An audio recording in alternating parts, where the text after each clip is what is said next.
Welcome to Spy Satellites, a podcast about Dune Imperium and the people who play it. I'm your host, CJ, and this is Rotation 7, where we're talking about the brand new standalone version of Dune Imperium that was just announced called Uprising. So join us for a roundtable discussion focusing on cards, combos, atomics, and everything spice.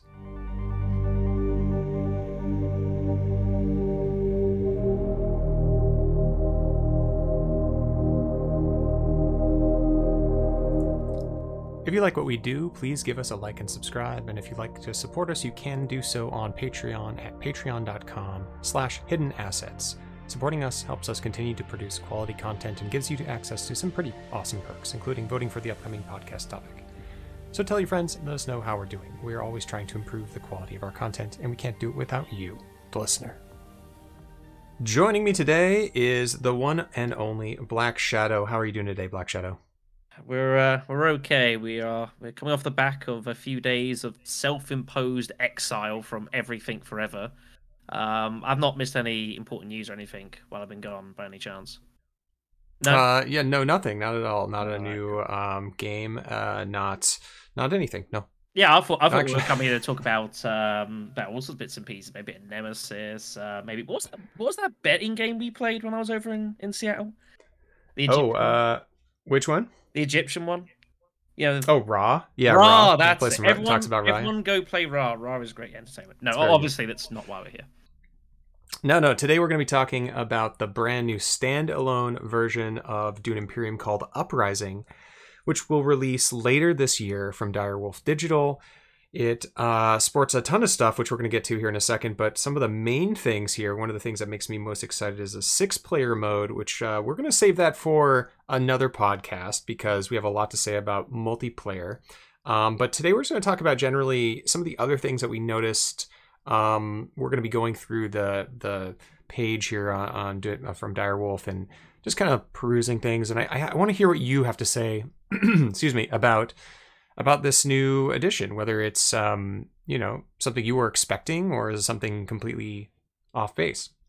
It was. First of all, hi, Mr. Denon. How are you doing? Good to see you. Hope you had a good time. I should have expected something to come out like with Gen Con. They were doing a big tourney there as well with doing Imperium stuff, so I shouldn't be too surprised. I don't want to say I told you so, and I don't think I can quite officially say that I told people so, but I have. Obviously, this came up in discussions of the past couple of streams about the expansion. We knew there was something in the works, just didn't know quite what, and I'd kind of speculated on it. I was going to do a video if we heard nothing next week anyways. That, to be honest, they'd already done so much, all they could really do was either just a little bit of like some leaders and some cards, or basically a complete board rework, and that is exactly what we have seen. Dune Imperium Uprising, beautiful box, by the way, absolutely love it. Looks amazing. Yeah, amazing. The art on the box is just gorgeous. If you're watching this on YouTube, I will have a picture of the box up there. If you are listening to this on our podcast, then please go to direwolfdigital.com, take a look at it, just absorb it. It's just wonderful. One of the better boxes I've seen in some time. To be fair, the art in this game has always been really good anyways, and continues to improve, I think, as well. But anyways, getting back to it. So yeah, I was pretty sure if we were going to have anything big, it was going to be just a complete board rework. I had been chatting and kind of joking about Dune Imperium 2.0 possibly being a thing. I don't know if I'd quite call this that. I think this is more like Dune Imperium 1.5, but that's not necessarily a bad thing. In 2.0, this is like a complete ground-up restart. This is not quite that. Obviously, there's a lot of the same sort of premise and the same basic mechanics with combat and agent placement and board space, that sort of thing. But outside of that, a lot is going to be changed clearly. And I think from what little we know and what I've seen, I think it's going to largely be for the better. It looks to be, for me, like it's going to be a very busy game. There is a lot going on. Even you just look at the promotional shot of like the board, there are just symbols absolutely everywhere. Some we recognize, some we don't. There's obviously going to be an inclusion of like new kind of mechanics bits on the side. And obviously we've got to remember there is a world without, shipping and all that sort of thing, which we're going to have to try and remember here. Right. I think it's going to be a pretty busy experience, is my initial take on it. I think it could be quite action heavy, judging from the fact that there is obviously more going with combat. There's like extra bits and pieces going on by the looks of it as well. The cards, by just a rough sample, looks like the cards will be very busy. Even if you think some of like the starter cards, we'll go into that in a moment. There is a lot going on, but maybe that's an attempt to just try and make the beginning of the game a bit more diverse. Which, of course, as we've played like thousands and thousands of games amongst our community, it does start to struggle on that a little bit. I don't think you can go quite modular in the experience, but this might be a Yeah. decent halfway house of doing so. So but on the just as a TLDR, it looks pretty good. It looks pretty good. Oh yeah. Oh yeah. I'm very excited. I think this looks about as good as I could imagine a reworking of Dune Imperium to look. And I want to say, like, you were right. You were saying you've been going on for a while about Dune Imperium 2.0, that they just, a whole new board would be probably your choice for what to do. And I think you hit it on the head, man. Yeah, It's but pretty accurate. I mean, tell me what genie you've been palling up with it's all to that get that melange, information. man. It's all that melange I've been That's having the right. past few days. No. The truth is that if you think where we were with the original baseboard, and you think to where we're at with the expansions, there wasn't really much left to change. You'd already changed the Landra Council. You'd already changed Chome Yeah. shipping. You'd already changed city spaces. You've already added the negotiators for Ix. You've already added the Talaxu board. Like, the only things you could change was the base board spaces, which you can't really do. It's kind of baked into the game as it was. Or, like, my two guesses were going to be either you add a third faction space, which would have been messy, but you could perhaps have done. Or I thought they were going to do some kind of like modular, like leader add-ons, like maybe something on the side. I don't know, but neither really seemed to Mhm. make sense. The only thing I could think they were ever going to do was just a rework of the board. It's the only thing that made sense to me. And so while I will sit here and stroke my ego maybe ever so slightly, I think you've still got to implement it correctly. And there's some interesting looks here. We'll get into the more detail on the board in a little bit here. But there's a bit of new stuff. There's also some callbacks to the old Dune Imperium of old as well, which is nice to Yeah. see as well. Especially for us folks, we're so used to playing with both expansions, more or less, almost exclusively. There are definitely some things. There's some extra mechanics that are being brought in as well, with the faction spaces, revisiting spaces as well for different wards. It's kind of neat. So there's plenty going on, but no, I think this really good stuff. And of course, that's not even getting into the whole team aspect, which we obviously won't talk about too much here, but does have implications to, I think, some things that are going to happen, even just playing normally amongst 4 people. I think there's going to be some implications there, but we'll touch on that as we go. Yeah, the one of the things that you mentioned, I think, first of all, I want to touch on. You said that it looks a little more busier. I agree. I think it looks a little busier than the original game, just from the picture, from the example. Though not in a dramatic way. I think the main thing is that we have something that is called like spies. I guess they're called spies now, at least from the lore write up on the page. And I think that I guess what you do is you have these little cylindrical discs that you're going to be putting on spaces, and they're tied to specific locations. Right. And they'll give you some sort of bonus. Like my intuition is telling me that those are infiltration spaces, or they give you access to those if you play a card that has the eyeball spy symbol, and it lets you go there no matter what. So that's my guess. But yeah, it does look a little busier on the board. I am interested to know whether or not we'll actually get like a deluxe. I know they're always doing deluxe things. There's deluxe worms on this page. Like, are we going to get a deluxe spy? That'd be cool. Although You'd be they would struggling for also space a bit, it's my fear. yeah, Like, exactly. they're dinky little things, aren't they? Little cylinders. I think it's a nice idea, and I think they have to. Obviously, you could just sit there and obviously just rework how the factions work, and there's no harm in that as well. Like the conspire space is you're Mhm. dropping the cash for more troops in the intrigues. It's a lot more battle orientated. Your fold space is just getting some water, which makes rough sense. The No Fremen, more fold space. There's no no more. more fold space There is cards. no more fold space cards whatsoever, which is a shame. No, it's I not. don't I hate that card so much. No. I don't know. I play a lot of pools, so I kind of like it. It's I don't know. It's things got to get addressed to. Obviously, this is the thing. I do get the impression that I think this version of the game is, especially compared to that we've had a lot of immortality. I feel like there is going to be a slight focus taken away from like exclusive deck building. That's not to say that it won't Yeah. exist by any stretch of imagination, but I feel like it's going to be a lot more about like action compression. We talked about this a lot on the channel with like competition and stuff. But even like looking, yeah, like mentioned like Desert Call and Usol or Usul, or however you pronounce that. You'd know better than me. Usul, yeah. Usul, which appear to be starter cards with plenty of symbols and stuff going on with them.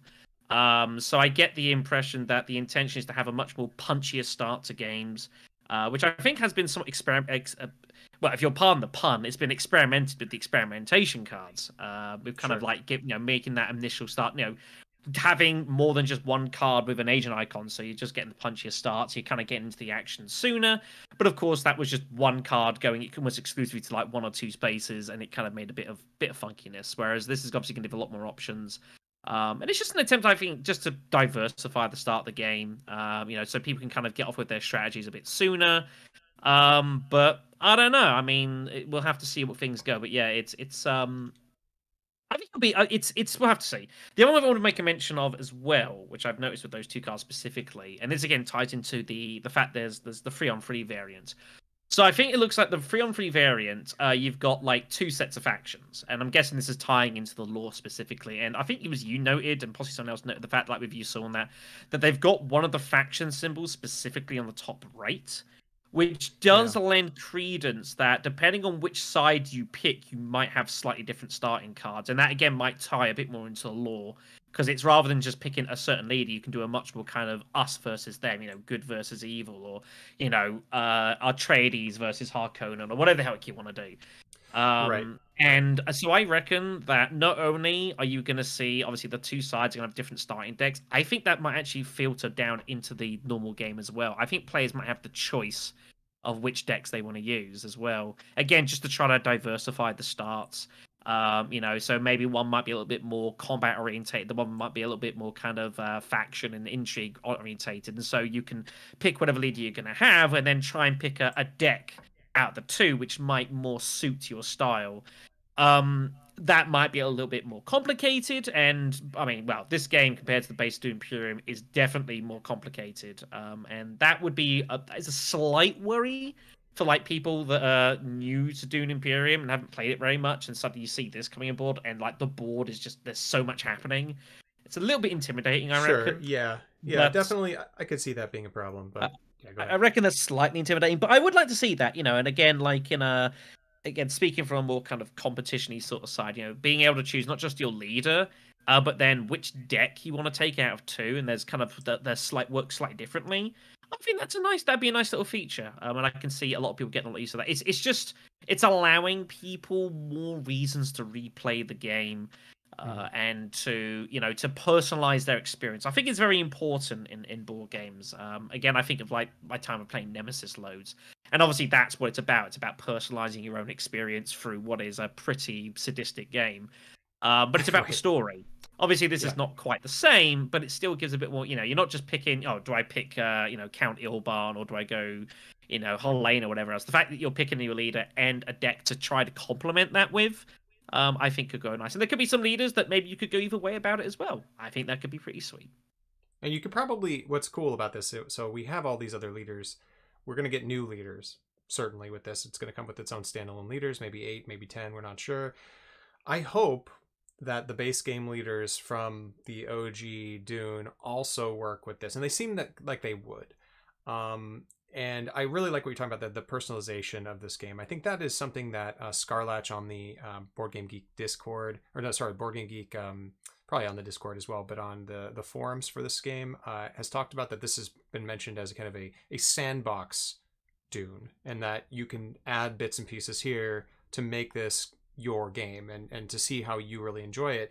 Now, for me, I've always been kind of like I want just the thing, give me the thing, and I'll just play the thing.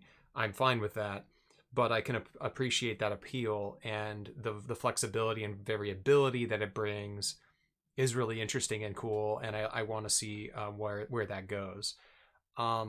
As far as like the decks go that you mentioned, so yeah, I hadn't thought about that. I noticed the symbol at the top right, and I think it was someone in our Discord said that yeah, it's tied to the Atreides symbol for the 3v3. I'm like, oh, okay, well that makes sense now that you're mentioning it. I'm like, yeah, maybe this is the Atreides deck, and then there will be a Harkonnen deck, or that might be. I think that's I can't quite tell if it's a Harkonnen or an Emperor symbol. Whichever one. I mean, I don't Whichever. know my knowledge of the lore later on, because this is obviously set later on in the Dune franchise. Like that, I think that's pretty obvious. It's coming out not long after the Dune 2 comes out, so it makes sense to tie it in with that. And I don't know much of the lore with them, but my impression is, but later on, it's basically Atreides versus not Atreides, is my generalization Well, of it's where the versus plot is. Harkonnen. Yeah, Yeah. it's Harkonnen allied with the Emperor and the Spacing Guild and it's basically like Atreides versus everybody. But Yeah. the Atreides, house is just these three major people at this point. It's just Paul, it's just Jessica, and it's just Gurney. And the others have kind of either died or been, taken into the service of others. So, not to spoil anything if you have not read the book or anything like that, but there's the main three. And so, yeah, it's interesting to see how that's going to play out. Like we have Gurney, Jessica, and Wadib, and that'll be like the three players for assuming the House Atreides team, and then we might have like Fenring, like we might have Count Fenring, and then we might have like Fade Routha or something like that. There could be any number of things like that. I'm guessing they would definitely milk those characters because they're very rich in their backstory, and they feature prominently in the film, I'm assuming. But yeah, so getting back to what you're saying here, that the different card decks, I do hope that there are multiple decks that you can mix and match or try out. Not just like one for the 3v3, but maybe like there's a 4-player variant one where you could just draft those with your character. That would make me really happy. Yeah, that would be really fun. It's tough to know. It might be that there is a. It's kind of a tricky one. So I'm thinking back against like Dune Imperium, like what we've had playing with it, and I think I like back to Paul and like some of the things I've been able to ask him about, and kind of like some of his design choices. And again, I go back to like the leader drafting, how like he deliberately never really gave any details how to draw your leaders. You just left it up to the players to work themselves out. And again, I think it's part of that idea of like trying to get them to kind of create their own experience. Yeah. Now, I don't know if we might have a situation where there is just a standard deck for the base for just playing 4 players, and then there's an Emperor and a Atreides deck for playing the 3v3 exclusives. I don't know. It's possible that might be the case, but again, it also might be that it's just the Atreides and then the Harkonnen decks, and you play the 4-player and you choose which one you want. It might be that you home rule to do that anyways. It might be more interesting. I don't know. Depends how these decks are going to look. We obviously don't know. We can see half of 2 cards. It's not enough to go on. But it's very possible that in these 3v3s, like everyone might just have supercharged decks, because it's not about 4-player and political maneuver. It's literally, we're here to defeat them specifically. So you've got a lot more license to supercharge people's decks really early just to get absolutely into it. Whereas if you do it in a 4-player game, that could be horrendously imbalanced. And there could be a massive skill edge, and someone could just get on a roll really early and just be unstoppable. You think back to like the days of Baron Harkonnen with like the Rise of Ix and whatever else, Helena in the base game, stuff like that. It's they're going to happen, but you probably want to try and avoid it where possible. But we'll see how that turns out. I think there's a chance to have a lot of fun and creativity in that. And besides, if you're playing this game with your friends, I mean, why the hell not? If you want to play with just some with the Atreides deck for a game, just play the Atreides deck for the game. Go ahead. No one's going to stop you. Go for it. That's absolutely true. Yep. So, one thing I was to make a mention as well that I was looking through the door. Yes, you got the various snoopers, bits, pieces like that. One thing I've noticed as well is that they have definitely the High Council specifically has seen a major rework. The entire Landsrat Council entirely has been changed completely, which is good to see. There's some old school stuff there. There's a space in the bottom right which feels kind of very reminiscent of the old rally troop space. Just getting a load of dudes ready to rock and roll. The old tech negotiation space, or whatever it was called. What was it called in base game? Hall of Oratory. Hall of Oratory. Yeah. So a persuasion for buying, and an intrigue doesn't seem too bad either. But the thing that fascinates me most is the High Council and the ability to actually revisit it. Which I think is very fascinating indeed. And I quite like that. I think obviously with the Swordmaster, you can only go there once to get Swordmaster. I think that's fine. But I think having the High Council, the opportunity to revisit it, 5 Solari again is a fair amount of cash. but you're getting a lot of reward for it. 2 spice and intrigue, 3 troops. You know that's pretty good. It's kind of almost whole of oratory-ish as or rally troops-ish, anyways. So there's nice stuff to see there. The Mentat, I think there's an ability to trash an intrigue to draw another intrigue. So they've incorporated that mechanic, which of course introduces immortality, which is a good mechanic. And I think encourages people kind of taking chances with their stuff and encourage them to kind of, explore and bits and pieces like that. Again, with the faction spaces, like there's only so much you can change with those. And there's slight tweaks going on. I don't know. We don't know what the symbol is next to the bottom Emperor space. It does come up on a couple of other spaces I've noticed as well. That's just some new mechanic going on, which is fine. The only other thing I'll make mention spore space wise as well is I do appreciate there has been a change to how the just the core spaces work. It looks like in the top right, you've got like an area. I think this is meant to mimic kind of like the walls, like protecting areas on a rack. You think to like the base the original Dune game, you've obviously got like the walls, which while they're in place, they protect like certain parts of the board being damaged by storms. That might be a feature that's going to be introduced. Maybe people can try and influence that. And you've got spaces outside, which like you've got this mining space, which is free water, which is very expensive. But if you go there, you're going to get absolutely buckets of spice and whatever else is going on there. So there's something that's a real investment for. And that's good, I think that's nice. I think just having the modular 1, 2, 3 spice, I think was fine. But I think cutting the 3 out and having a 4 space for free water is something that you've got to really commit for. And play. It's very long term, mate. And obviously, if you can get that and get absolutely gobs of spice through your troubles, to go highlighting or whatever else, then that can't be a bad thing. But yeah, other than that, that's me. That's my initial look at the board. Obviously, it's not talking about this stuff on the garrisons, like additions. There's some kind of weird mountain tile thing that I can see. Well, that's the wall thing you were talking about. That's the wall thing. That looks like to be, at least to me, that to be like the shield wall or something like that protects that area from in the base game from storm. Yeah. I don't know if that's going to be integrated into this game somehow, but that's one of the things that makes me most excited about this expansion is like, ooh, how does that work? Like, how does that change the game? Like maybe at a point, like my intuition is telling me that there's a conflict card in there that changes the way the board works. And that tile is on the board at the beginning, and then once it's gone, those spaces then change. They may become all they may function slightly differently. Like that's my intuition here. So that'd be really cool. I don't know, like maybe not, but yeah, I love that Direwolf is starting to integrate more of the story-driven aspects of this, or at least it feels that way, into the board. And it feels more, I don't know, it feels, okay, in some way it feels a little bit busier.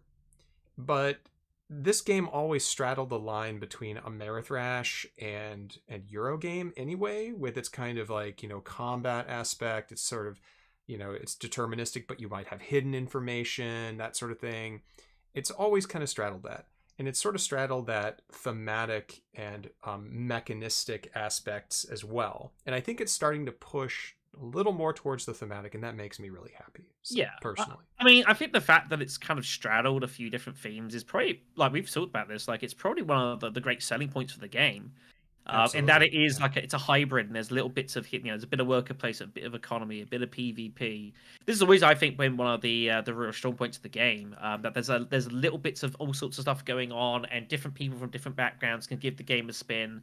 If you've played board games before, you'll probably recognize some of the features, and then you're getting kind of samples of bits and pieces. But also, if you've not really touched board games before, it's still a reasonably simple entry point. And because it's only bits of these different types of game styles, you're not heavily required to go in depth. Like if it was like if it's a deck building game, that's what you've got. And because of that, it's going to get pretty in depth a lot of the time. The more you get into it, Dune Imperium doesn't have to be like that, and it never needs to be like that. And I think that's why the game's done really well. It's still what's it currently on BGG? Is it still like number 8 or something on BGG? I guess it might be number 8. Something like that was the last time I checked, which is absolutely fantastic. For a game that's been out for 3 years, And if you go into, obviously you've got the expansions, which we'll talk about a bit more in a moment, which have modified the experience for sure. Maybe for better, maybe for worse, depending on how you feel about certain bits and pieces. But I think it's still pretty solid. So I think it makes sense to not go away from that core concept of how the game just works. I know I was Yeah. sampling some comments on BGG, and not everyone was the happiest. Some people were expecting like a bit more of a grander rework, but I mean, there is an element of of fixing a wheel that isn't broken here. The Yeah. base game is clearly done pretty well. Like we've managed well enough of it for the time being.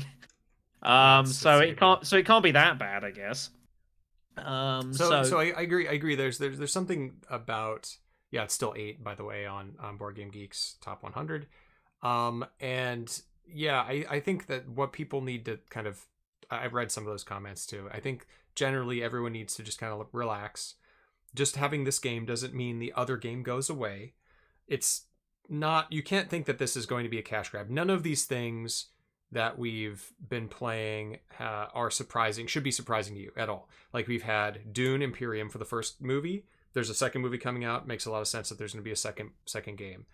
None of that is really out of character for Direwolf. Direwolf has put out many versions of Clank, and no one's ever complained about that before. Yeah, exactly. You know, Clank's been like, going for come how on, many years? guys.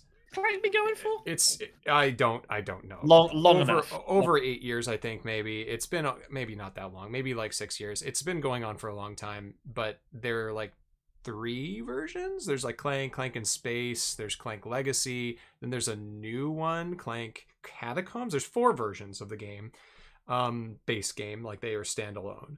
So now we have the second version of Dune Imperium, which makes me very happy, because the way it looks to me is that Paul Dennen has taken some feedback from fans online, some from this channel, some from Cheesable, some from elsewhere, Orski, wherever, and has redesigned this game to like think about some of those criticisms we've had. Like, I mean, some of the things we've really had problems with in the past seem to be reflected here. One of the things I've always had problems with, there's a lot of like, infiltration is very good, and if the spies include, or if that's just a mechanism to make things infiltratable, basically, if that is how that works, that's strong, because you can build it into your strategy. It's actually a choice you make, as opposed to something you just have a card that goes there, and the value of that card is just so good, it's so high because they're so good.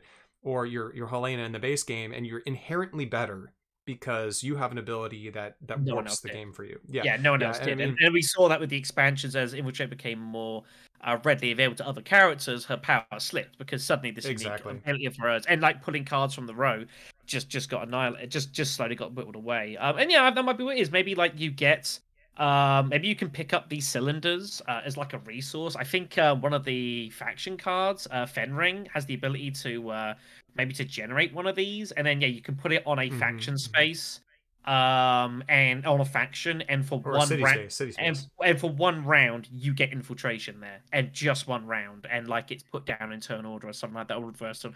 I don't know exactly, we'll see what it is, but I think that's a nice idea. I was thinking the other thing you could do maybe is like, if someone goes that space, you get like a resource, or maybe you get the same resource that was visited, but I don't think that quite works for me. I think just allowing infiltration to either one of them for one round, I think is more interesting, rather than just, okay, someone went there, here's a spice, or here's an intrigue card. I think that would be a lot more interesting, a lot more diverse, definitely. So I reckon Yeah. that's what we'll see. Well, interestingly, there's only one space for each of these locations on the board. So we've been talking about, so if these are, again, this is all speculation, so keep that in mind, everybody, that these spaces might, the spies create infiltration spaces. Please note, there's only one space for one cylinder for each of these locations. So if you put your disc, your cylinder on, and I think I'm not sure how many each player is going to get. I know there are 3 for the 6-player version, so maybe you only get one. Maybe you only have one, and maybe like you get that ability moves it around or something like that. Who knows? Yeah, I'm But looking at the components. Look at the green section. Looks like there's 3 there. I don't know, but I think it's three, like okay. I think it's something you've got to physically generate somehow. Like You have to physically generate it. you've got to Right. generate them. You don't start with them. You've got to Right. create them by going to various places or via abilities, or maybe a card. Some cards might let you do that sort of thing. Right. So if you have that disc there, then no one else can put it there. It seems like. I mean, that's generally how this game Yeah. works, or it has worked in the past, right? You don't get to dislodge people. This isn't that kind of No. a game. So if you have Infiltration Swordmaster, like and Mentat, that's the thing you do. You are like gonna be fine. You're in charge here. You can go to Swordmaster whenever you need to. You can do the Mentat effect. Even if you don't get the Mentat, you still get to draw a card. You get to trash an intrigue, draw another intrigue. Like those things seem Yeah.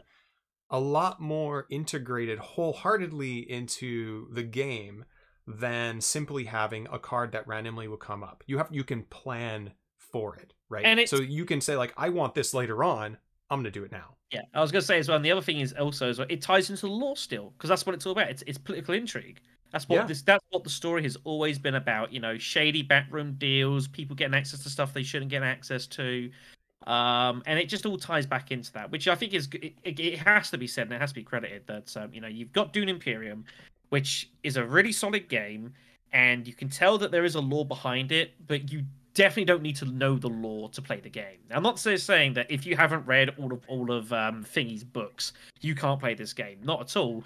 But if you have like knowledge of the lore, you can kind of see how elements have been placed into the game. You know, with the spies, obviously the worms, obviously the art and the characters, that sort of thing. Again, you don't need to know this stuff, but you can kind of you can see the features that have been incorporated into the game, and you can kind of head spin where those ideas come from. Again, even like with the if the wall does act as we think, just putting that basically as an idea from the original game of Doom. You know, that's Yeah. not a bad thing at all. That's a nice callback, if anything. Absolutely. No, I agree. It's that's one of the strengths of Imperium is that you could just play this really solid, mechanistically sound, exciting game. Like it's a worker placement game with deck building. It has combat. It has like a area control, area majority style thing. It has races. It's a race to 10 points. Like those things all resonate with players, I think, regardless of whether you like Dune.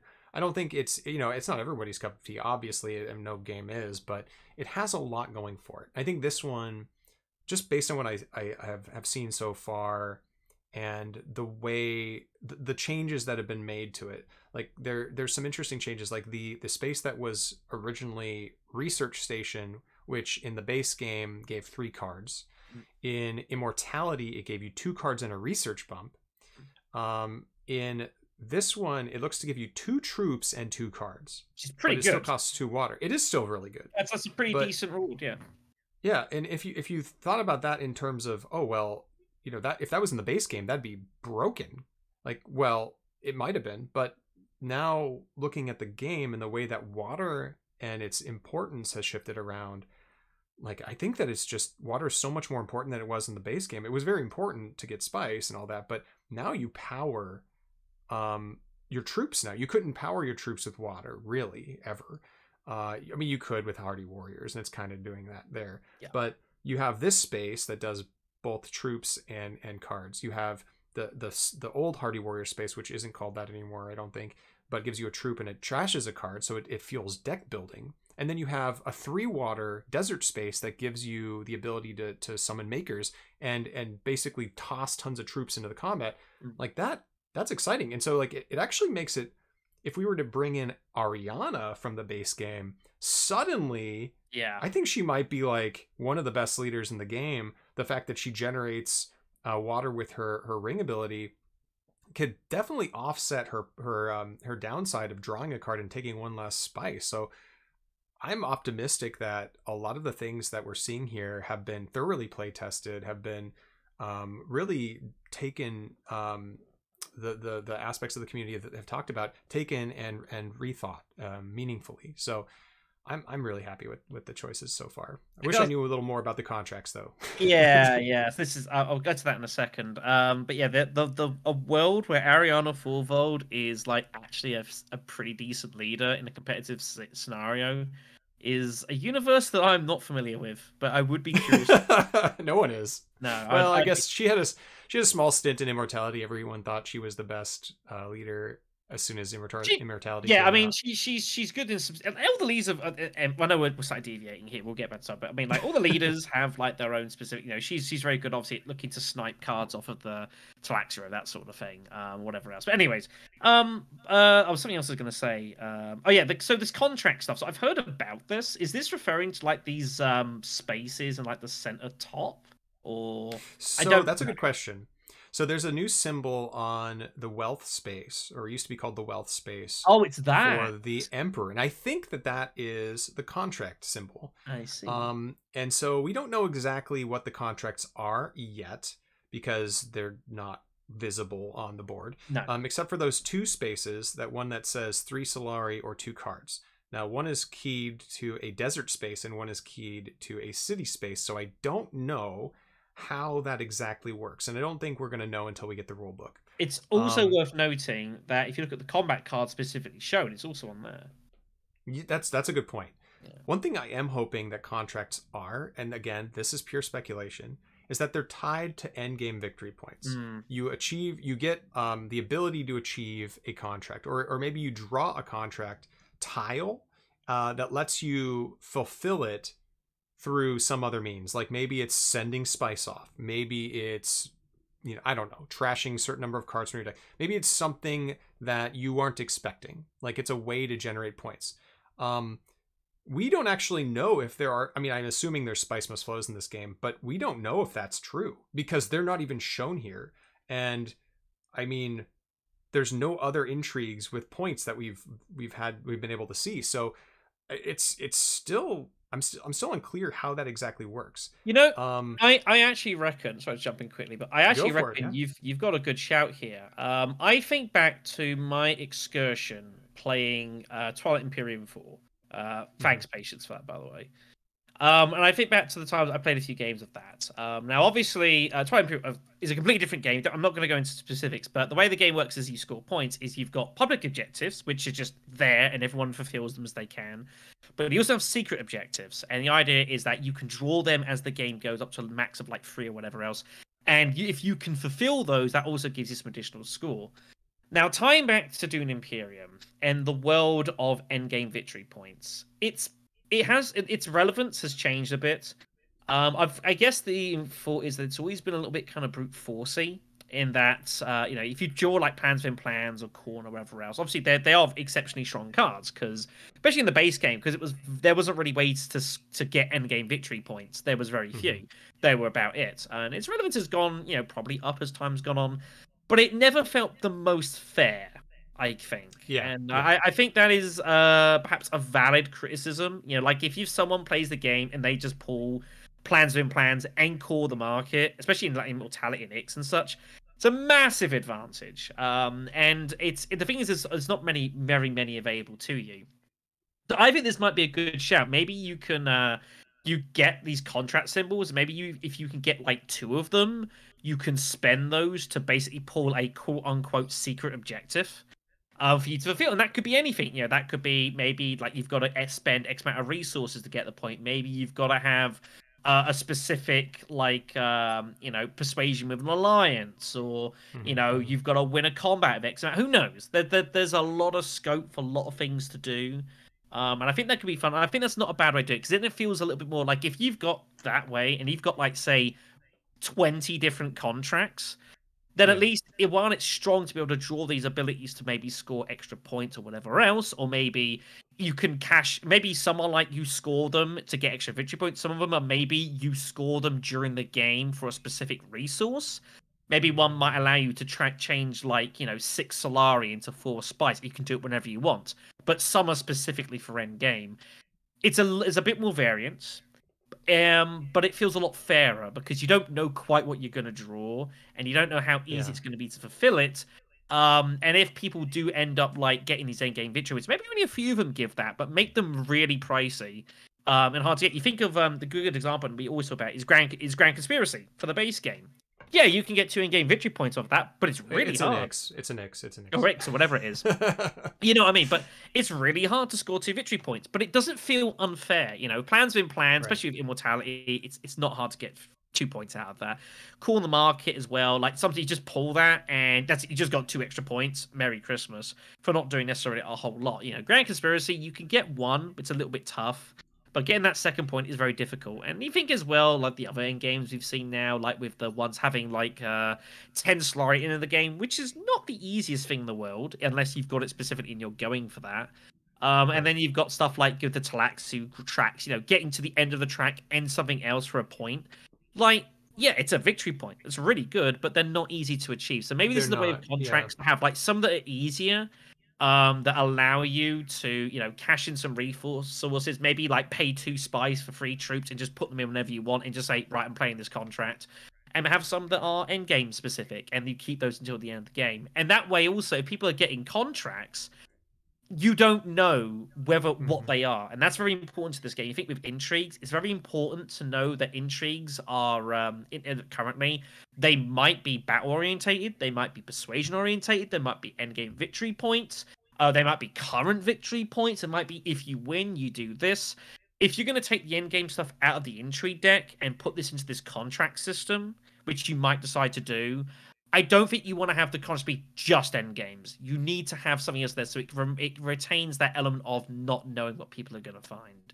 Yeah, this is all just speculation and guessing, but I honestly think it's not unreasonable. No, I think it's a really good point. I would definitely like to see that happen. That's my hope, is that the end game victory points are either reduced significantly in the intrigue deck or removed altogether, or they're just the ones that are difficult enough that you don't feel that you just luck sack into them, which I know a lot of people in the community have said, like, okay, that's sometimes it feels like you play as best as you can, everyone is pretty close, and then whoever draws the best intrigue cards wins. That doesn't feel very rewarding, and I think that hopefully this changes that a little bit. We don't know, again, but hopefully I do. I'm on you with that. That makes sense to me. I think it'd be a nice way of doing the system. It's about rewarding characters, like investing into it. But like, if so, you don't want to have a situation where someone's sitting there with like free content. You just feel, oh great. You think back to like our times like playing Emperor Shaddam in the homebrew stuff. I know I bring it up every now and again, but like there was times where you almost don't want to end the game because there's someone who's just so far ahead because they must be because they've got so much in the tank, and that's a bad space to be. So you want to try and avoid that. Yeah. What do you think about the makers? We have some new quote-unquote dreadnought type units. I don't know if they are units, but we have worms, and you can get them if you have a maker's hook. And maker's hook is a new token that you get and you put by your garrison. It looks like you can get it from. It looks like it's a little hard to see, but you can get it from the Siege Tabor space, or what was Siege Tabor. I don't think. It looks like it's still Siege Tabor by the name. And it says like one maker's hook, a troop, and a water, or a water and then something else, which there's like a symbol there. I mean, who knows? I don't know what that is. It could be a cupcake for all we know. We have absolutely no idea. A cupcake. We can't tell. What the hell, right? I bet Jessica makes some spice mean cupcakes. No. Yeah. So obviously, this I think it's a nice idea. It's kind of like a temporary, like added. Funnily enough, this reminds me a lot of going back to our homebrew stuff of what was the guy that has the troops you stack up in Hanger Basin? You played him, was it Farouk or something like that? Or yeah, Farouk, yeah. Farouk. Yeah. And funnily enough, this actually isn't that far away from that sort of idea. You're right. It's very similar, isn't it? You get this hook, you put it into your garrison, and then at some point you go to one of the bigger mining spaces, and you can spend some water to actually get these worms and bring them into combat as a big like dumping. Here you go. Have fun with that. Yeah, it makes sense. I like the idea of it. I think it looks like they're free strength. I think, which is fine. Don't need to be too much more than that. And I imagine they'll just be like they're used one time, whether you win, whether you lose. You don't keep them like dreadnoughts. It's a one time. It happens in that combat, and then they go. So make good use of them. And I think it's a good system. I think it's a nice way of trying to find alternatives. I think one of the issues you can have sometimes as well is like you think of like the old Highliner races. Like whoever gets Highliner first, it can be so hard to beat them in combat. You do sometimes need additional ways to bring in troops. And while obviously with the expansions for doing Imperium, there's stuff like with shipping, and bits and pieces like that, there is only so many ways you can do it. So I think this is a nice way of being maybe to counteract a little bit of stuff later on. But also in the mid game, when people do start bringing up this water and start bringing up these, getting these hooks ready, making combat's a lot less certain in the mid game, because you can feel sometimes, and I think currently, like rounds 3, round 4, round 5, you can kind of see who's gonna win it. I think this definitely adds a little bit more of uncertainty to combat, which is probably only a good thing. Now, one thing I don't know the answer to, I mean, we don't know a lot to answer to a lot of these, but Maker's hooks, whether I'm not sure whether they are something you keep for the rest of the game or something that you spend. And that's something, it doesn't look like you spend them on the desert spaces. It looks like you kind of, if you have it, get this. It's got a colon symbol. It doesn't have an arrow spend symbol. So I'm guessing that it's you just once you get it, you've got it. And I think that's fine. I don't think it's something you're going to be using regularly. You think there's, as it stands that we know of, there's only 2 places you can use those, which is not a lot. So I think it's fine once you get it. You know, it gives an idea. Like if someone wants to get hold of that nice and early, it's an early objective for them. Then that can be a bit of leverage they can make in a combat. And then suddenly, like if someone's got like a Maker's Hook and like a troop lying around, and suddenly they go Mentat and they've got action coming on you.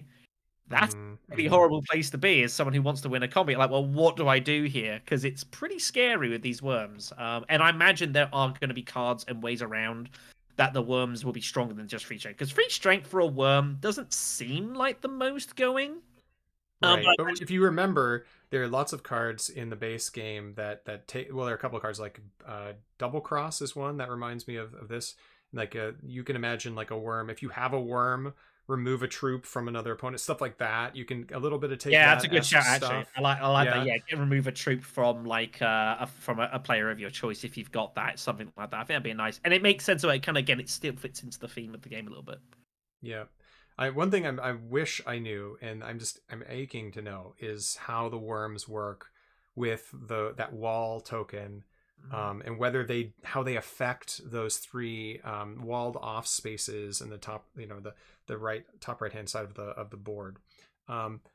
Those are that is just like going to be so cool. I can't wait to see what happens there. My guess is the wall's going to fall at one point, and then that changes the way that those spaces work. How that works with worms and whether it does it all is something I'm excited to see. Because well, I think we'll definitely see. I'll be honest, and I'm just going to throw this out there. I might be wrong. I kind of hope I'm wrong. I have a slight feeling it might be specifically for the 3v3s. Just throwing it out there. I don't know if it's good. There might be a way of it also featuring in the standard game, but I have a funny feeling it might be specifically to do with the 3v3s. Because like if there's a wall there, like what reason would you take it out? Well, I can't think of normally a reason you would take it out. But if you're playing a 3v3 game and suddenly one of the factions is getting like a monopoly on these cities, the other faction might be interested in kind of messing about with that a little bit, and maybe they might want to take out the wall. Again, going back to the original Dune game, no one in theory wants to take out these walls and exposing more of the planet to the sandstorms. But of course, if your opponents have got domination on the planet, suddenly you don't care so much. So I think it might play into the team stuff more specifically, but we'll see. So a couple things, other things I noticed about this board. So the Emperor Alliance bonus, the bonus is a spy. It's not a troop. Oh, yeah. So we have this interesting little change here. Yeah, so I think that's a really interesting change, giving the top level, once you get to the Alliance level for the Emperor, a spy. I mean, that's cool. So hopefully we don't know how they work again, but I'm going to assume that you place them, and then if you're out of them, maybe you can move them, but you probably just get to place them around. I think so. And also one thing I want to mention before we go quickly into the expansion stuff, looking at the Wheels Within Wheels card, that symbol would suggest to me you send him anywhere you've got an infiltrator. Yes, exactly. That's exactly what that is, which makes sense. And I like that because it means cards like that, like you can always draw them, and you can they're not fixed. Like you kind of decide what to do with them, how you want to play with them, and if you've got influence with certain factions, you get bonuses. That'd be nice. Anyways, it's gonna be so fascinating. It's gonna be so fascinating to see which of the spies become meta. Like which ones are the best? You Oh know what I yeah, mean? I mean, That's going to be yeah. so cool. Yeah, yeah. I'm very very excited about that. Like you go, like people go like, oh well, if I just go get spice right now, but they're going to go get the spy. They're going to spy right there. Like, is that a good a trade off early on? Man, there's going And to be that could so put many good pressure on people as decisions. well. Like if you're looking to go Highliner back in around for a combat, and then someone's putting an infiltrator there, that can force your hand. Because often people like to go in a high line as late as physically possible. But if someone Yeah, puts an infiltrator there, they're forcing you to go early. And maybe that person has no intentions of going there anyways, but they're just trying to yeah. force your hand and stuff like that. There could be some fun play. We still have Solari for the Spacing Guild. We still have an intrigue card for the BGs. We still have water for the Fremen. All that stuff makes sense. But I think, what do you think about the changing of the spaces for the factions? Like, I mean, they feel like they've just been kind of like thrown into a blender and then everything kind of like separated out, don't they? Yeah, a little bit. There's still some thematics. Obviously, again, the Emperor's still going to be a bit more, again, combat heavy and like obviously kind of intriguey sort of heavy. The Fremen and Bene Gesserit feel remarkably kind of similar to each other, which is interesting. I didn't expect that. Yeah. But I think it's good. Like, I'll be honest. Like, my assumption was that even if it wasn't going to be a board rework, the only thing left to do for the base game, if you're going to keep it at that, was a shake up of the faction spaces. We've had the same spaces for Yeah. 3 years. And I think it was about time. Their relevance has changed. The fold space, of course, has changed relevance significantly depending on what expansions you play, if any. But Hmm. I think it's about time to give them a tweak up, and I think it'd be good. I think it'd be nice. It'd be refreshing. You don't have to change them all. Secret still works exactly the same, which is fine. I don't see a reason to change that. Making it's interesting that the Fremen, you no longer can gain water there. You've got to go to the spacing potentially to get your water to go visit the Fremen, which I think is interesting. I like the idea of the factions kind of interplaying a bit more with each other. I think Yeah. with the standard game, they all serve their specific purpose. Your Emperor is your money and your troops. Your spacing was access and then a load of troops. Your Bene Gesserit was Right. your deck building, and the Fremen was resources and some troop generation as well, which makes sense. And I've got no issues with that being the case. But I do feel like they now interplay with each other a little bit more. Going spacing to go Fremen feels like a more kind of natural sort of move. A change in the Bene Gesserit space to allow some card draw, but also get some infiltration tokens for later on. I think it makes sense, and I do like the idea behind it. Yeah, if I was Paul Denon and if I was say sticking with the base game, that's what I would have done. I would have changed the faction spaces and just freshened them up. But if you're going to rework, you might as well go all in. Basically, go to the races, have fun. Introducing the mechanic while you're going there, which is the contract stuff. Give it a bit of a tweak, and rock and roll basically. And I don't see any issues with that at all. It should be good. Yeah, yeah, I agree. I think this is they're very good choices. One thing I'm most interested. So we heard that these are compatible. This will be compatible with Ix and Immortality, Hmm. and that it'll be modular and all that stuff. How do you feel about that? What are your thoughts on the initial modularity? So I've thought as much about this as I can in the reasonably short frame of time that I've got. Um, it makes sense that you have the ability to do so. Personally, though, I don't think it's going to be necessary. Mhm. I think this slightly ties in the fact that yeah, the board is definitely pretty busy.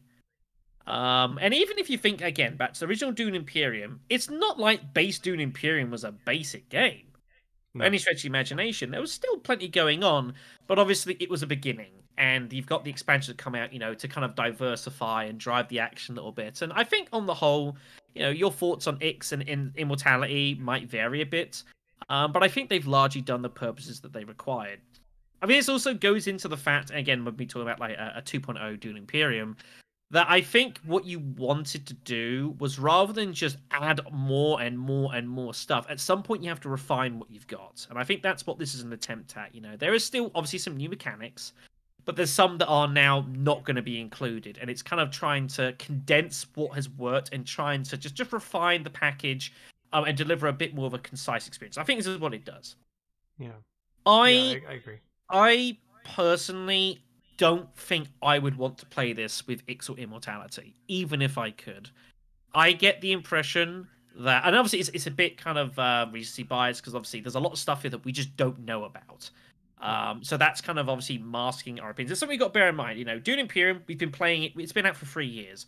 We know how the game works. We know how the mechanics work. And so, for us that have played a lot of games and we go from Dune Imperium to Ix and Immortality, it's not a big change because we know the concept so well. Obviously, there's stuff that we don't know. So it's kind of making it a little bit more difficult to judge. But I don't think this needs shipping. And I certainly don't think this needs Immortality. Truth be told. And that's not a knock on either of them. That's just me saying that I think there is plenty enough going on in this experience. And sometimes more is not always better. I talked about this with Immortality when I did my review of it back in like November, I think it was, when it came out. And I did a big video on it. And I talked about even then that I did receive some comments from folks saying that when Immortality came out, we were already reaching that level of too much going on. There's a term for it I can't think off the top of my head. Critical mass. Critical mass. That's probably one. Yeah. And for some people, like for me, it was fine. I was okay with it, but I did not want any more. For some people, we were already hitting that critical mass, and people were saying they just didn't want to do Immortality with Ix and the base game. There was just too many things going on, and I couldn't say that they were wrong, because there is a hell of a lot going on if you're playing Dune Imperium with Rise of Ix and Immortality. Even if you've played you've played thousands of games, there's so many things going on, it's hard to keep track of everything. So the thought of me, especially early, of playing this with Ix's shipping and techs and with Immortality's Talaxu stuff just seems so crazily mind-boggling. I don't think I want anything to do with it. The best way I can compare this is Epic Mode, and this is not trying to be a knock on Epic Mode. I think Epic Mode with base game and Rise of Ix, I think is actually a lot of fun, and you would agree, right? Yeah, absolutely. Yeah, you really enjoy it. I think it complements it pretty well, and it goes nice with it. Base game and Ix and Immortality and Epic Mode for me is too much, and there's too much happening all at once, and it's a little too cluttered for me. And maybe that's because there are some people who are able to comprehend that experience and are able to enjoy it, and that's fine. Good for you. But I think the vast majority just can't, because there's just so much happening. And I think this would be the same thing as well. I think Uprising is going to be totally fine and a really good experience. I can't sit here and say that I'm convinced that adding in Ix's shipping, and that's not a knock, and I know I've had my comments on Ix's shipping, and sometimes I wish it didn't exist, but it does help drive the action of the game. And Immortality stuff, I don't necessarily think it's going to complement your experience of this game. You're not going to know until you try. But I would recommend, like, if it's your first game of this, for the love of God, do not play this with expansions. Are you crazy? Go see someone and get some help. If you're just asking for loads of trouble here, that's my opinion of it. It might be that we play this game for a while and we get the understanding, and actually it's good, and then maybe someone gives it a spin, maybe just Immortality, and it's like, this actually complements it really nicely in ways we didn't expect, and it's very possible. But my initial thoughts is, I appreciate that you can use an expansion of this. I think it makes sense that you've got to allow that, but I don't necessarily think it's going to be that. I don't think it's going to add to the experience particularly. I think this is going to be enough of a journey on its own without adding even more stuff going on. I agree with you. I think that's a very good look here. I think the idea of this game with all the expansions, first of all, I really don't want to have to put it, like, I'm thinking about this in real life because I'm playing with this with my friends. Yes. I don't really want to put everything together and then go, all right, let's play just base Uprising, and having to take everything out, separating the cards. I know they're going to have little icons, but man, I don't want to do that. I mean, I think back to my trip to Toronto back in the spring, and myself, Lannister, Drazo, Doom, and Huey. We obviously we visited the Snakes and Lattes in Annex in Toronto. Lovely place, by the way. If any of you live in Toronto and play board games, for the love of God, give them a visit. Really nice. Enjoyed the service. The food was actually pretty good too as well, which I imagine is not always the case. I had a good experience. We played some Dune Imperium, and it was the game that I recorded bits of as we went. The setup for that, even with 5 people, still took like 10 minutes. Right.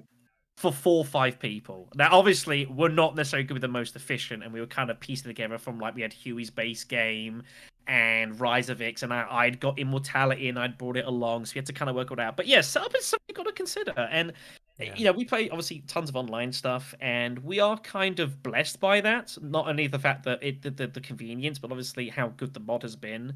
The amount of time saved on we literally click like 2 buttons and start game, and it's all done for us. You're playing Big shout physically. outs to Asmodeus. Yeah. If you're playing physically, like there's a lot to go through.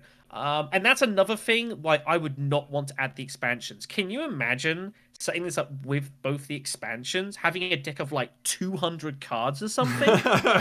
Yeah, it's already a lot. With I sleeved all my cards, and it's like already really hard to shuffle. the atomics mechanics. I mean, it's Oh god. it's Oh, that's another thing. We're not going to have atomics in this version. No, as far as I can tell. No, there is no. It doesn't look like there's going to be any atomic space, and it makes sense. Atomics is an immortality thing specifically. That doesn't necessarily mean there won't be a way of maybe manipulating things slightly. It remains to be seen.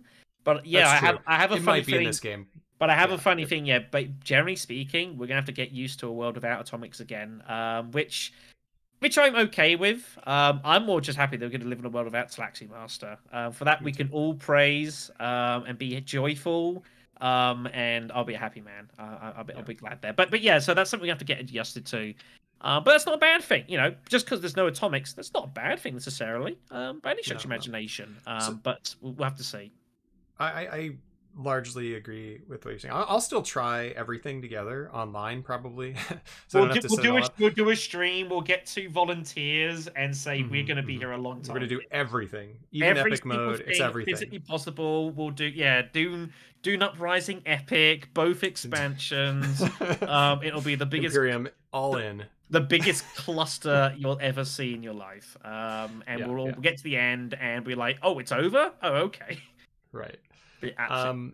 And I still think that Imperium without Ix is brilliant. It's a brilliant game, brilliant design, very, very well balanced. And with Ix, it's really good. But you know me, I don't really like the way that I like the way that it's changed the game, but I don't really like having to force shipping as a thing. Like I don't like that.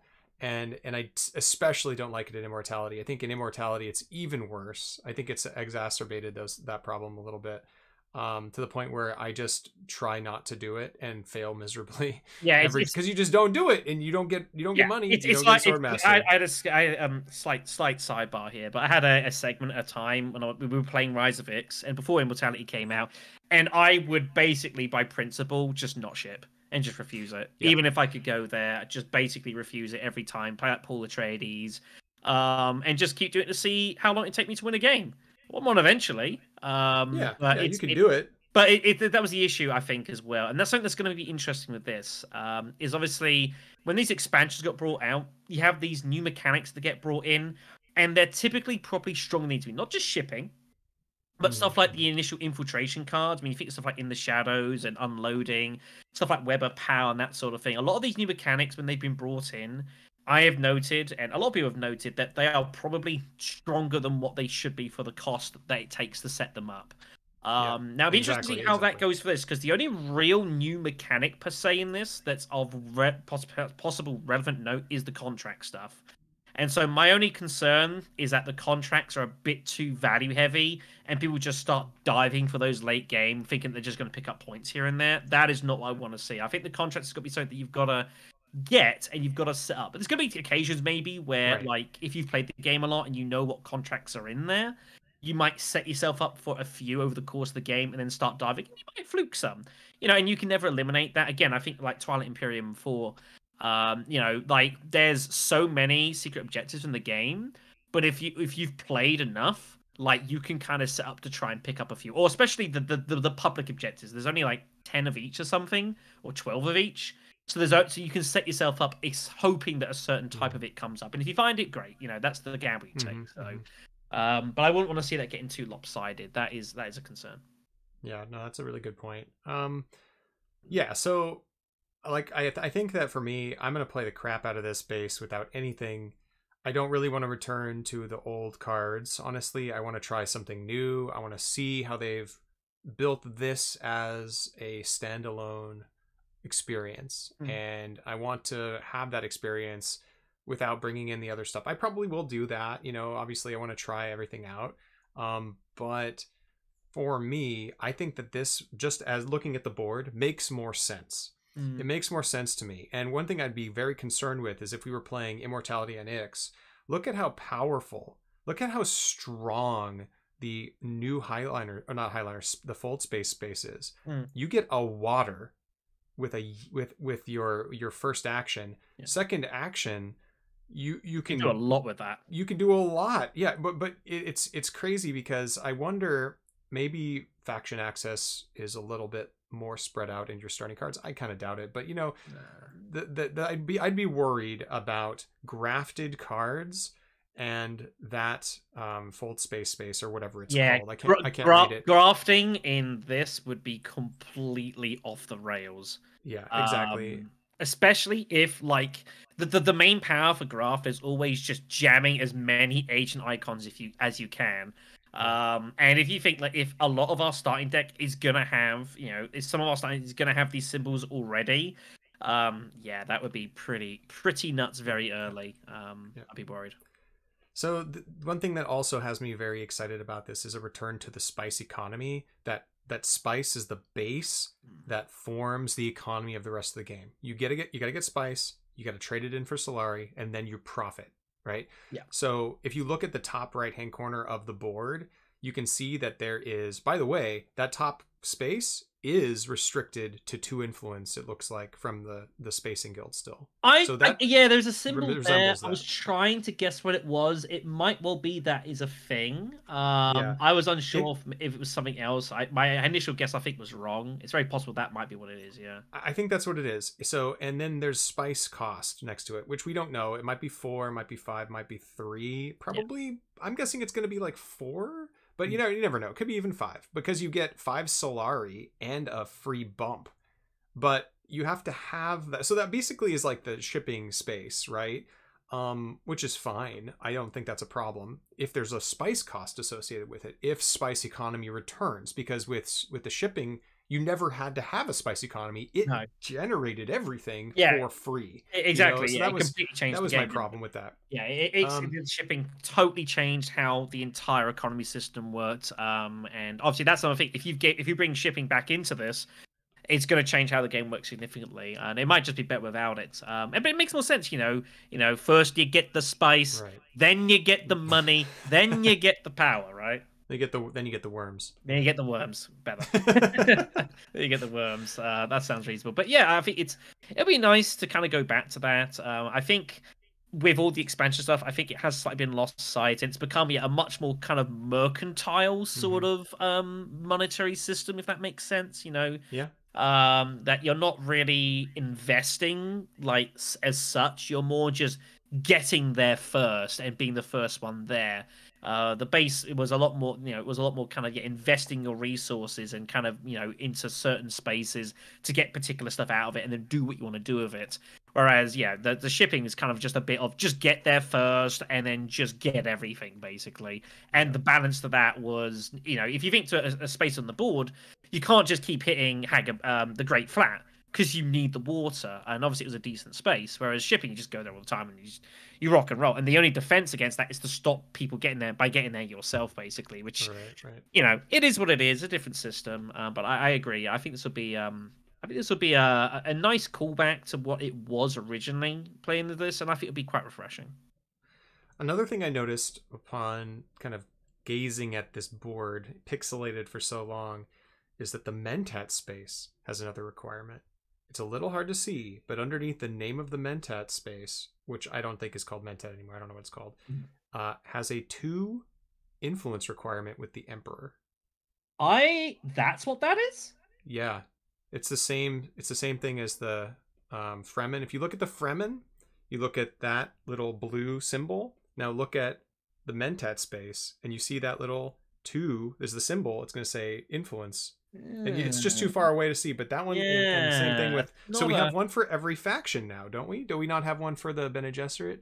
Maybe we don't have Or the one for the The Bene digester. Gesserit offer the infiltration, so they arguably you don't need one for that. That is their Oh, that's thing. fair. If That's they do, if fair. it infiltrates, that's their gimmick. So, no, I hadn't spotted that actually. It's not a bad shout actually. It's a good Yeah. spot. So there's a lot going on here. I think that now players are going to have to pick their lines a little bit more. When you go like, okay, well, I'm setting up for Mentat. I don't have to worry about so and so taking Mentat away from me. They're not set up for it. I'm not even Like sure it's that. an actual Menta. Actually, I don't think it is. It's more of you pay to like trash an intrigue, draw another one, and draw a card. I I think that don't. there's a Mentat symbol there. I think it's hard to see, but it's right below the trash and intrigue, It, and then it draws a card. I think it still does that. I mean, it might be. It's got to be worth more than 2 Solari though, then, because that's pretty good value Yeah.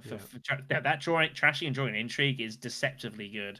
I know Yeah. that from my time, with our trick. Everyone, a lot of people like hitting it on the Talaxu track, or homebrew stuff as well. We've delved into that a bit too, so Absolutely. so it might well be. And I was gonna say, like, and not having the Mentat would be feels kind of crazy. But I mean, It's got to be a Mentat. I mean, that was one of the most innovative things I think about original base Dune is that having a space that lets you skip turn order is really clever. yeah. We've seen it. It's in other games, but it's not. Yeah, It hasn't paying really. for a stall, and that can be really Yeah. effective. And it's not, and the fees, and obviously I like using Mentat a lot, and people on the stream will know that. But it's cool because it's not just the immediate benefit; it's what the follow on effects of Mm-hmm. suddenly you are first act, now you're last act. And that has an interesting effect on how things act sometimes, especially in the combat Yeah. space specifically. That can really mess with people. So I would imagine that would stay there for sure. Yeah. We're gonna have to wrap this up. We've been talking for a long time about it, and I wanted to keep this to at least an hour and a half, or to most hour and a half. Yeah. Excuse me. There's one thing I wanted to mention. I brought it up in my first look. There's this little white cube sitting next to the first player token and the little wall token. What is that? Like, really? What? There's a white cube. Then nothing else is white in this game, right? We don't have white cubes just hanging out. It's not the 3v3 player token cubes or anything like that. Those are the bottom there. What the heck is that? Maybe someone was like putting some sugar in their tea and like they missed the cube and it fell into shot. That's but be my guess. I don't know. I have absolutely no idea why you would require one troop cube because that's what it is. It's a troop Yeah, style cube, one being white, and that is it. I don't have any it's idea what that's about. bizarre. It's a marker of some. I mean, it might Part be of me something else, but really does wonder. I mean, it's not an error. Like it's there deliberately, but what that could be is anyone's guess. I think this again might be something specific. Well, I thought it would be for the 3v3, but then you'd have it for the 3v3 stuff. So maybe not.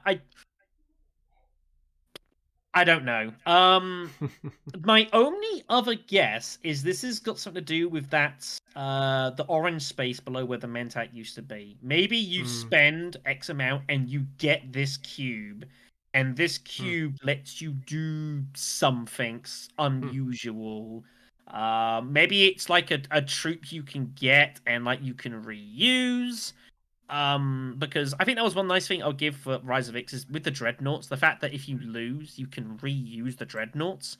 I Right. think was nice. It kind of rewarded that kind of long-term investment stuff, and it would be sad to see that go because the worms, you're not going to be able to put a worm in your garrison, kids. That's not how that stuff works. They don't fit there. No. No, not really. So I have a feeling maybe it's got something to do with that, but why there's only one, I don't know. It's it's very hard to say. I think we would just be guessing at this point. Yeah. When we'll find out more later on down the line. Maybe this is another sort of side mechanic that we're yet to be introduced here. Is very possible, but who knows? We Yeah. shall Who see knows? indeed. But I think on the whole, yeah, this is there's a lot to look forward to. I think this is going to be. I think for a lot of us that have played a lot of Dune Imperium, this is going to be generally a pretty refreshing experience. It's going to have a bit of a callback to the old days, which isn't a bad thing by any stretch of imagination. And yeah, I think there's stuff being introduced which is going to be good. Some of which we've guessed.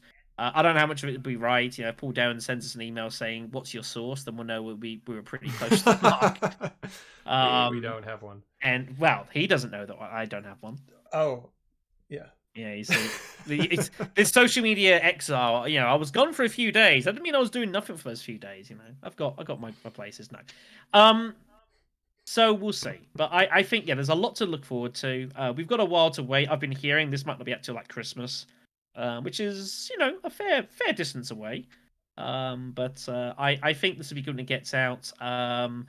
Our uh, our digital team will say might be pretty busy in a few months, or might find Yeah, themselves to be pretty busy in a few months. But that's beyond the scope of my official knowledge of anything going on.